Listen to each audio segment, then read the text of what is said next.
Bismillahirrahmanirrahim. Honorable Supervisor, Honorable Committee, and all my beloved. Assalamualaikum warahmatullahi wabarakatuh. Alhamdulillahirabbil alamin wa bihi nasta'in ala umurid dunya waddin. Assalatu wassalamu ala asyrafil anbiya'i wal mursalin wa ala alihi wa sahbihi ajma'in. Ashhadu an la ilaha illallah wahdahu la syarikalah wa asyhadu anna Muhammadan abduhu wa rasuluh. Rabbi shrah li sadri wa yassir li amri wahlul 'uqdatam min lisani yafqahu qawli, amma ba'd. Faqabla bidayatil kalam, hayya bina nashkurullahi azza wa jalla alladzi qad a'tana ni'aman katsiratan hatta qadarna an najtami'a fi hadzal maqam syarif. Salawat and salam, let's be upon to our Prophet Muhammad sallallahu alaihi wasallam. He has brought us from the darkness until the light. Hadirnya saya di sini hanya ingin menyampaikan sedikit ilmu yang saya punya berupa sepatah dua patah kata yang akan saya patahkan menjadi beribu-ribu kata dengan judul mensyukuri nikmat kemerdekaan. Tiada terasa Indonesia sudah mencapai umur yang ke-76 tahun. Sebuah pencapaian yang seharusnya disyukuri oleh segenap elemen bangsa. Banyak sekali hal yang sudah dilalui oleh bangsa ini. Banyak hal menyenangkan, banyak hal menyedihkan, banyak juga tantangan, banyak tragedi pembunuhan, pemberontakan, penyelewengan, banyak perjuangan-perjuangan yang membutuhkan energi besar. Dan semua ini adalah takdir juga perjalanan hidup bangsa ini. Namun demikian, Allah masih memberikan nikmat dan rahmat kemerdekaan bangsa Indonesia hingga masih dapat berumur sampai hari, jam, dan detik ini. Sehingga pada tanggal 17 Agustus tahun 2021 nanti kita dapat merayakan hari ulang tahun kemerdekaan bangsa Indonesia dengan sehat dan selamat.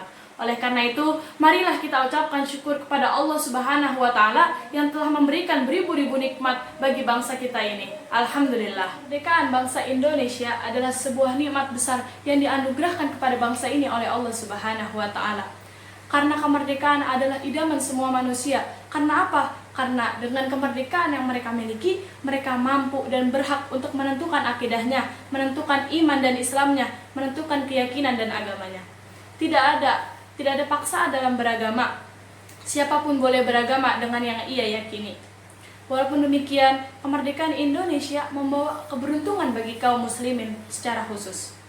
Karena dengan kemerdekaan yang diraih oleh bangsa ini, maka kaum muslimin yang berada di Indonesia memiliki hak yang kuat dan memiliki kebebasan yang mutlak untuk meyakini keyakinan dan kebenaran Islam dan mengamalkan amalan-amalan Islam. Kemerdekaan yang diraih oleh bangsa Indonesia ibarat lautan dan gelombang-gelombang besar yang tidak akan pernah surut dan tidak akan pernah berhenti.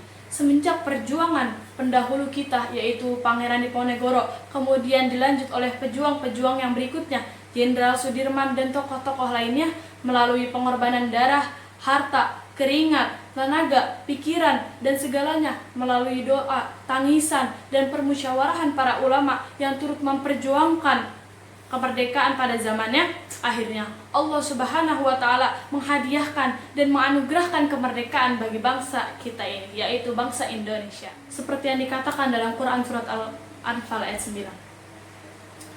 A'udzu billahi minasy syaithanir rajim.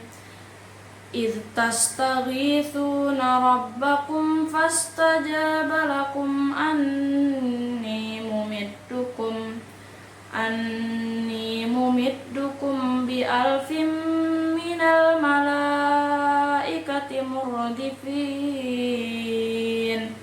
Yang artinya, ingatlah ketika kamu memohon pertolongan kepada Tuhanmu, lalu diperkenankannya bagimu, sungguh aku akan mendatangkan bantuan kepadamu dengan 1000 malaikat yang datang berturut-turut. Ayat tersebut seolah mengisahkan juga seorang Soekarno, yaitu golongan tua yang agak enggan untuk memproklamirkan kemerdekaan pada saat itu. Namun ia didesak oleh golongan muda untuk segera memproklamirkan kemerdekaan Indonesia. Dan akhirnya dengan izin Allah dan pertolongan Allah, Allah Subhanahu wa Ta'ala meneguhkan hati Soekarno dan memberikan bantuan kepada Soekarno lewat pemuda-pemuda Indonesia yang bersikeras untuk memproklamirkan kemerdekaan Indonesia pada saat itu juga. Akhirnya kemerdekaan Indonesia diproklamirkan pada tanggal 17 Agustus tahun 1945. Terkait dengan maraknya larangan menghormati bendera dan merayakan hari kemerdekaan, maka kita perlu melahirkan sikap bijak. Perlu kita sadari bersama bahwa nikmat kemerdekaan harus disyukuri. Pada muaranya, hal yang paling sederhana yang bisa kita lakukan dalam mengisi kemerdekaan ialah dengan mensyukuri nikmat kemerdekaan. Tantangan perjuangan Negara Kesatuan Republik Indonesia masa kini bukan lagi penjajah asing, akan tetapi tantangan perjuangan yang masa kini adalah putra-putri negeri yang menebar kebencian kepada bumi pertiwi.